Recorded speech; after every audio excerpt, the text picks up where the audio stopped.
जय हिंद दोस्तों। आज हम देखते हैं कि म्यांमार से क्या मिलेगा भारत को। जैसे मैंने इससे पहले के वीडियो में कहा था कि इंटरनेशनल रिलेशंस, जियोपॉलिटिक्स में history, geography, internal politics, trade और ऐसे बहुत सारी चीज़ें काम आती हैं। तो मैं आज आपको इम्प्लीमेंट करके दिखाऊंगा कि कैसे जियोपॉलिटिक्स इन सारी चीज़ों को लेके बनता है। ठीक है, म्यांमार के जो कॉन्स्टिट्यूशन में लिखा है कि 75% ही वहाँ के लोग एमपीज बनेंगे, बाकी के 25% कहा गया। तो बाकी के 25% डिफेंस सेक्टर संभालता है, उनका डिफेंस सेक्टर संभालता है। ठीक है, तो जैसे हम अपने सोल्जर पे बहुत ज़्यादा अच्छे से रिलाई करते हैं और जब भी वो दिखते हैं तो ऐसे सीना गदगद होके उठता है कि हमारे देश के सोल्जर ये करते हैं, ऐसे बड़े बड़े काम करते हैं। ठीक है, वो याद आ जाता है और आदमी ऐसे फूल जाता है तगड़े के। ठीक है, तो वैसे ही उनको अपने सोल्जर्स पे भरोसा था, इसलिए 25% डिफेंस सेक्टर के लिए हमेशा रखा। इसलिए जब भी कोई नया प्रधानमंत्री बनता है या प्रेसिडेंट या जो भी गद्दी होगी उनकी, तो ठीक है, तो वो 25% को हाथ नहीं लगा सकता। उस 25% पे किसका अधिकार है? मिलिट्री का अधिकार है। ठीक है, तो इसीलिए 1962 में पहली बार मिलिट्री ने कुप कर लिया। ठीक है, तो अब ये तो हुई हिस्ट्री। अब देखते हैं थोड़ा जियोग्राफी के बारे में। जैसे मैंने कहा था कि हर एक छोटा छोटा एक्सपेक्ट जियोपॉलिटिक्स में बहुत ज़्यादा काम आता है। तो देखिए कि ये है बांग्लादेश। ठीक है, ये है भारत। ये जो नीली रेखा है ना, वो भारत की है। ठीक है, ये जो ऑरेंज है ये बांग्लादेश है। ठीक है, तो बांग्लादेश, ये भारत और ये म्यांमार। ठीक है, ऐसे 3 देश। ठीक है, ये म्यांमार और भारत की बॉर्डर है। ठीक है, तो यहाँ पे कैसे है ना कि यहाँ पे इस एरिया में ये जो पीला वाला एरिया मैंने डॉट ये लाइन किया है, इस एरिया में बहुत ही ज़्यादा कम संख्या में लोग रहना पसंद करते हैं, क्योंकि यहाँ पे बहुत ज़्यादा कम लोग रहते हैं। ठीक है, तो इस एरिया में ये छोटा सा एरिया पहले का नागालैंड था, पहले का 1945 से पहले का। ठीक है, तो इसके बाद क्या हुआ, जब आज़ाद हुआ भारत, तब 1952 में इसी बात के लेके बहस मची हुई थी और नेहरू जी भी इसी बात को लेके परेशान थे कि ये जो नागालैंड है ना, वो टूटना ही नहीं चाहता था। ठीक है, ये जो पूरा नागालैंड है ना, वो टूटना ही नहीं चाहता था, एक अकेला ही ऐसे बन के रहना चाहता। बट ये बॉर्डर तो आ चुकी थी, उनको कटना ही था। ठीक है, तो इसलिए यहाँ पे 2-4 ट्राइबल ग्रुप, मैं आपको फैक्ट बता रहा हूँ कि 2-4 है, बट ऐसे नहीं कि 2-4 ही है, बहुत ज़्यादा है।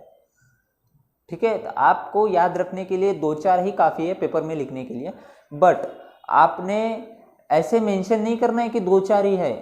ठीक है, बहुत सारे हैं। ठीक है, तो यहाँ पे ट्राइबल ग्रुप थे, और इसी की वजह से 2 पैक्ट साइन हुए 1982 और 1967। वो पैक्ट के बारे में बहुत बाद में बात करेंगे। ठीक है, तो अभी यहाँ पे समझते हैं कि इन्होंने फ्री एरिया छोड़ा 16 किलोमीटर बॉर्डर से यहाँ तक, 16 किलोमीटर यहाँ से यहाँ तक। आप इस एरिया में जा सकते हैं, उस एरिया में वापस आ सकते हैं। ठीक है, आपकी ट्राइबल कम्युनिटी कोई हर्ट नहीं करेगा। ठीक है, जो आपका संगठन है पहले से बना हुआ, उसको कोई तोड़ेगा नहीं। आप यहाँ से यहाँ जा सकते हैं, मूव कर सकते हैं। ठीक है, यहाँ पे ज्योग्राफी का सबसे पहला मुद्दा है कि यहाँ पे कम जनसंख्या है। ठीक है, यहाँ पे जनसंख्या कम है क्योंकि ये बहुत अच्छी खासी हाइट पे है। ठीक है, पहाड़ी एरिया है, अच्छी खासी हाइट पे है, इसलिए यहाँ पे जनसंख्या कम है। ठीक है, उसके बाद यहाँ पे ट्राइबल ग्रुप है। ठीक है, 1952 वाली हिस्ट्री है इसके साथ जुड़ी। ठीक है, तो ज्योग्राफी प्लस हिस्ट्री। ठीक है, उसके साथ ये जो 16 किलोमीटर वाला एग्रीमेंट है, इसे थोड़ा अच्छे से समझिए। 16 किलोमीटर वाला एग्रीमेंट है। ठीक है, इसके बाद इसी वजह से यहाँ पे drug smuggling, note, fake note है, उसका आदान प्रदान। ठीक है, और बहुत सी ऐसी इनलीगल एक्टिविटीज़ जैसे कट्टा, सप्लाई करना वगैरह वगैरह, बहुत सी एक्टिविटीज़ है। तो थोड़ा सा ज्योग्राफी को थोड़ा सा एनालाइज करने की कोशिश करें तो यह है सिक्किम, सिक्किम के ऊपर चाइना, ठीक है, यह है नेपाल, ठीक है, और यह है भूटान।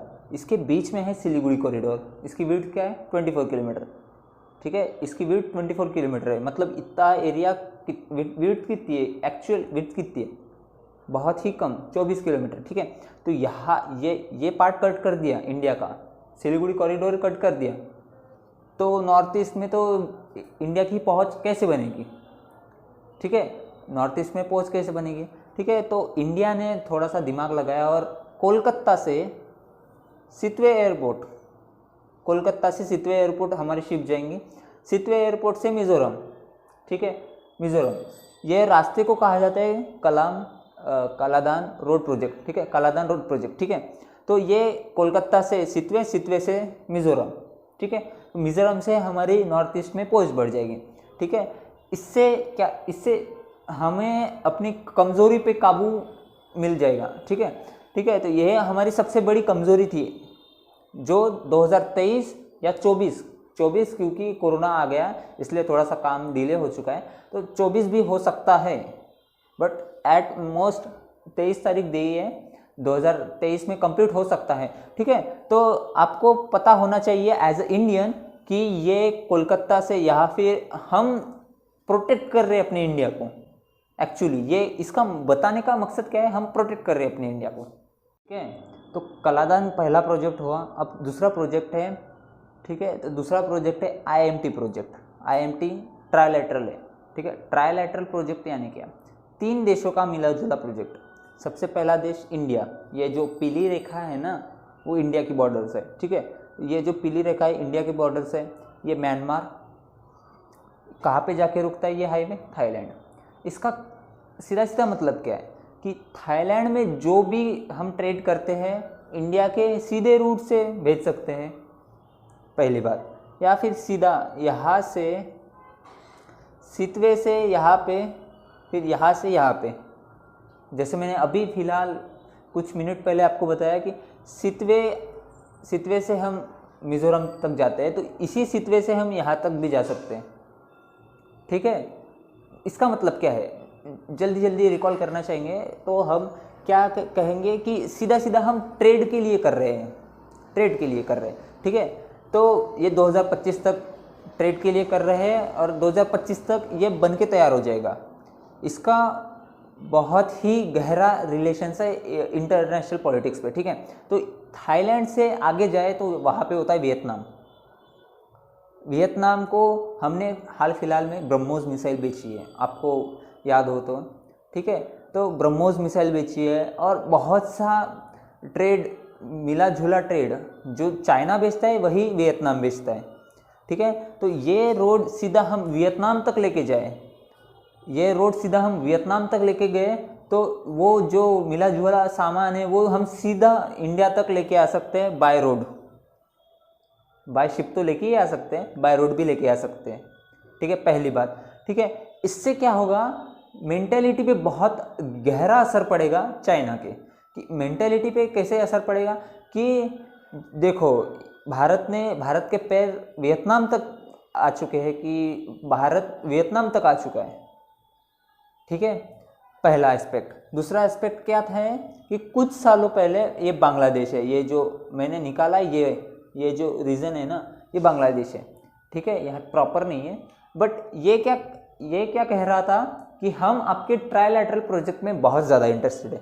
कैसे इंटरेस्टेड है, ठीक है, इसके जो ऊपर वाला प्रदेश है ना ये चाइना है, ठीक है। तो यहाँ से ये पॉइंट से कनेक्ट करे रोड और यहाँ से सीधा चाइना, ठीक है। फिर इसका मतलब क्या हुआ, ये तो फिर BRI प्रोजेक्ट का एक पार्ट हो जाएगा, ठीक है, ये तो फिर BRI प्रोजेक्ट का एक पार्ट हो जाएगा। बेल्ट एंड रोड इनिशिएटिव कौन रन कर रहा है ये इनिशिएटिव, चाइना रन कर रहा है ये इनिशिएटिव, ठीक है। तो BRI के बारे में आपको नहीं पता होगा तो थोड़ी सी जानकारी ले लीजिएगा कि BRI कैसे काम करते क्या है वगैरह, ठीक है। तो अभी वो फिलहाल फेल हो रहा है, आपकी जानकारी लिए बता दिया, ठीक है। तो ये बांग्लादेश क्या चाहता था कि हम बांग्लादेश भी एक BRI का प्रोजेक्ट बन जाए, पर इंडिया था और इंडिया ने क्या कह दिया कि नहीं, साफ साफ नहीं, चाइना आ रहा है तो नहीं नहीं नहीं, BRI प्रोजेक्ट को कैसे हम काउंटर नहीं करते, ठीक है। तो पहले क्या कह दिया बांग्लादेश ने कि हम इंटरेस्टेड नहीं है आपके ट्राइलेटरल प्रोजेक्ट में, कुछ सालों पहले। अब 2020 में क्या कहता है बांग्लादेश, हम बहुत ज़्यादा इंटरेस्टेड है आपके ट्राइलेटरल प्रोजेक्ट में। क्यों? IMT प्रोजेक्ट में, INT हाईवे में। क्यों? क्योंकि ये सामान मतलब ट्रेड हो रहा है, यहाँ पे आपको तो ट्रेड डेफिसिट देना ही नहीं पड़ेगा ना, सॉरी ट्रेड पे जो चार्जेस लगते हैं इनकम टैक्स वाले, वहाँ पे तो कम हो जाएंगे और आने जाने का खर्चा भी बच जाएगा बहुत, ठीक है। और इंडिया के साथ भी ट्रेड हो जाएगा जल्दी से, ठीक है। इंडिया के साथ कैसे होगा? ये रूट जाता है उत्तर प्रदेश तक, ये जो रूट है ना ये सीधा जाता है उत्तर प्रदेश तक, आप लिंक कनेक्ट कर पा रहे हो, ठीक है। तो अभी पहले तो बांग्लादेश को फ़ायदा नहीं दिखाई दे रहा था, अभी फ़ायदा दिखाई दे रहा है। तो समझिए कि आपको इंटरनेशनल पॉलिटिक्स ये कुछ 1 दिन 2 दिन के लिए नहीं है, बहुत बड़ा गेम है ये, ठीक है। आज थाईलैंड तक पहुँचे, कल वियतनाम तक पहुँच जाएंगे। वियतनाम तक पहुँचे तो एक मेंटल एडवांटेज कि सबको बता दिया कि ये ट्रेड कर रहे, अंदर से हमने मिसाइल वगैरह पास कर दी। ऐसा होता तो नहीं है एक्चुअली, बट पास कर दी, ठीक है। चाइना को कहाँ पता लगने वाला है। एक्चुअली ऐसे जो ट्रेड डील्स वगैरह होती है वो इतनी साइलेंट कभी कभी हो जाती है कि बाजू वाले देश को नहीं पता चलता है कि इसने क्या खरीदाई करके, ठीक है। तो ऐसे हम कर सकते हैं, ठीक है। तो ये पहला पार्ट हुआ।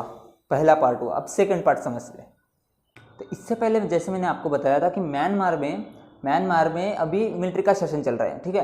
तो 2020 से अब तक मिलिट्री का शासन चल रहा है। ये क्यों हुआ?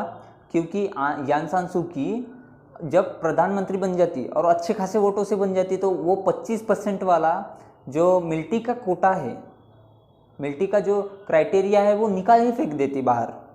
तो इसीलिए मिलिट्री ने ये सब होने से पहले ही अपना कोटा सुरक्षित रखने के लिए और एक बार तख्ता पलट कर दिया। वो तो बात की बात है, अभी देखते हैं, ठीक है। तो ये है नागालैंड और मिज़ोरम वगैरह, आसाम वगैरह, ठीक है।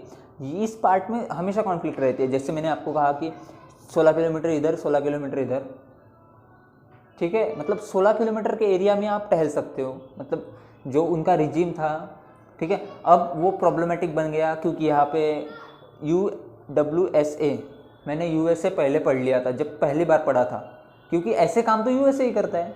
सॉरी, USA ये आतंकवादी संगठन है, ठीक है। तो ये आतंकवादी संगठन कहाँ पे एक्टिव है? म्यांमार में, ठीक है। तो म्यांमार में ये USWA जो कुछ भी संगठन है वो KCSNW, जो मतलब ये भी ये इस एरिया में इंडियन साइड में, गलती से यहाँ पे लिख दिया मैंने, ये इंडियन साइड में KCSN, ये इंडियन साइड में नागालैंड को फ्री करो, हमें आज़ादी चाहिए, वो वाले बंदे हैं ये। हमें चाहिए आज़ादी, ये कहते हैं कि हमें आज़ादी चाहिए, नागालैंड को एक स्वतंत्र देश घोषित कर दो। इनकी तादाद बड़ी कम है, ये उनको प्रोवाइड करते हैं गन, आर्म्स एंड एमुनिशंस, ठीक है।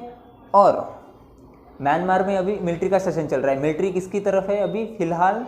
बायस्ड किसकी तरफ है? चाइना की तरफ है।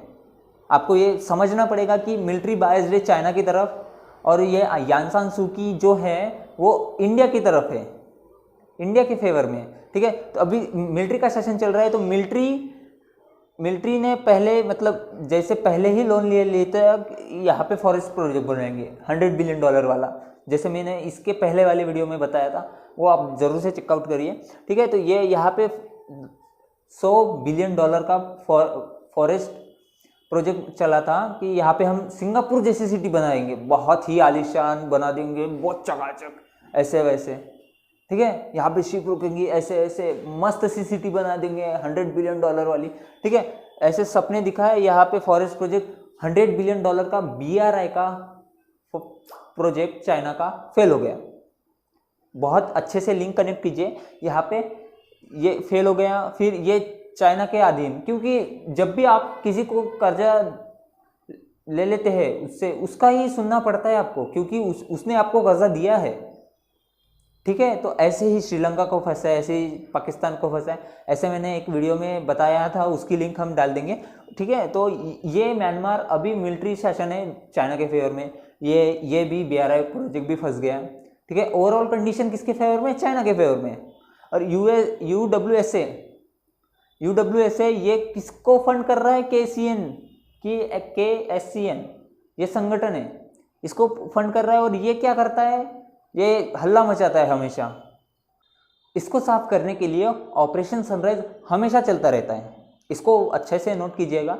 हर एक छोटा छोटा बात आपको पेपर में लिखने के लिए काम आ सकता है कि नॉर्थ ईस्ट में कैसे ये चाइना की दखलंदाजी है। ये डायरेक्ट नहीं कर रहा, ये इसको पैसे देता है, ठीक है, इसको आर्म्स एंड एम्युनिशन प्रोवाइड करता है, ये किसको करता है? ये इसको। और ये अंदर ही नागालैंड में लोगों को भड़का देता है कि हमें चाहिए आज़ादी, हमें चाहिए आज़ादी। JNU में जैसे कुछ साल पहले कुछ उपद्रवियों ने किया था, हालांकि रहते वो भारत में है, गाते वो किसी और का है, जाने दो, ठीक है। तो KCSN को प्रोवाइड करते हैं और या फिर दंगे करते हैं, फिर हमारे मिलिट्री जवान शहीद होते हैं। क्यों?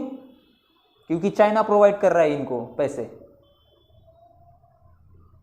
म्यांमार भी साथ दे रहा है, क्यों दे रहा है? क्योंकि उनका फॉरेस्ट प्रोजेक्ट फंसा हुआ है, उन्होंने लोन लिया था, ठीक है। इसको थोड़ा समराइज करें तो ओवरऑल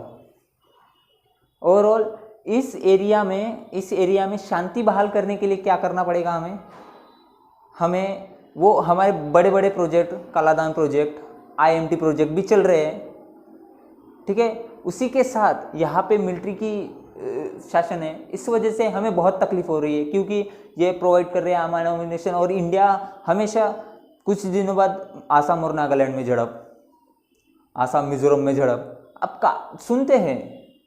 इसके पीछे का क्या है? ये प्रोवाइड करते हैं, ये अंदर से आग फैलाते हैं। कहते हैं ना कि देश के बाहर के दुश्मन से ज़्यादा अंदर के दुश्मन से देश को खतरा होता है, तो यही है, ठीक है। तो पकड़ पकड़ के पीट देना चाहिए ऐसों को, ठीक है। आपका क्या कहना है कमेंट में डालिए, आपका कहना। और इस वीडियो को यही समाप्त करते हैं। और ऐसे ही UPSC के रिलेटेड वीडियोस को देखने के लिए, इंफॉर्मेशन को कलेक्ट करने के लिए इस चैनल पर हम अवेलेबल है आपके लिए, ठीक है। तो आपको कैसा लगा ये म्यांमार वाला वीडियो, और म्यांमार के साथ हमारे क्या कनेक्शन है? सबसे पहले समझिए हिस्ट्री, ठीक है। जैसे मैंने पहले हिस्ट्री, सबसे पहले रिलीजन, सबसे पहले मेरी टेक्निक है कि सबसे पहले रिलीजन देखो, उसके बाद हिस्ट्री देखो, फिर ज्योग्राफी देखो, इंटरनल पॉलिटिक्स देखो, हमारा क्या रिलेशन है उस देश के साथ वो देखो, ठीक है। वो देश हमें क्या तकलीफ दे रहा है वो देखो, ठीक है। हमने कैसे टैकल करना चाहिए वो, इन सब को मिला के आपको आइडिया ओवरऑल आ ही जाएगा, ठीक है। तो इस एरिया में म्यांमार में हमें क्या चाहिए? बस यांग सान सू की सरकार वापस से आ जाए, बाकी सब धीरे धीरे रिजॉल्व हो जाएगा। आपको कैसा लगा कमेंट में डालिए। जय हिंद।